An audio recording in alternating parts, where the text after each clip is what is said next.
የብልት መጠኔ በቂ ነው የሚል ሰው የለም። ወንዶች መቼም የብልት መጠናችሁ አይበቃችሁ እና ብዙዎቻችሁ ደግሞ ብልታችሁ ሳይቆም ነው የምትለኩት ወይም ሳይቆም ነው የምታዩትና ትንሽ ይመስላችኋል።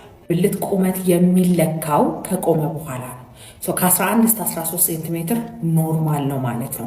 ከዛ በታች ከሆነ ብዙም የሚያሳስብ አይደለም። ከ7 ሴንቲሜትር በታች ከሆነ ማይክሮፒነስ እንለዋለን። የቦታው ባህላዊ ሕክምናም ሆነ ፋርማሲዎችም የብልት ማሳደጊያ ሕክምናዎች አምጥተናል ብለው ብዙ አይነት ሰፕሊመንቶችና ሕክምናዎች ይናገራሉ።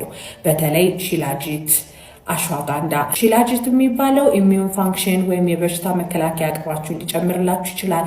ኢነርጂያችሁን ቡስት ሊያደርግላችሁ ይችላል። አዎ፣ ግን በፍጹም አድርጎ የብልት ማሳደጊያ አይሆንም። አሽዋጋንዳም ቴስቴስትሮንን ቡስት ያደርጋል እና ለብልት አለመቆም ችግርና ለሌሎች ነገሮች ሊጠቅም ይችላል። ግን አሁንም የምናገረው ነገር ብልት አያሳድግም ማለት ነው። ብልት ባነሰ ቁጥር የብልት አለመቆም ችግርና የቶሎ መጨረስ ከሳይዝ ጋር የሚመጣ ነገር ይመስላችኋል።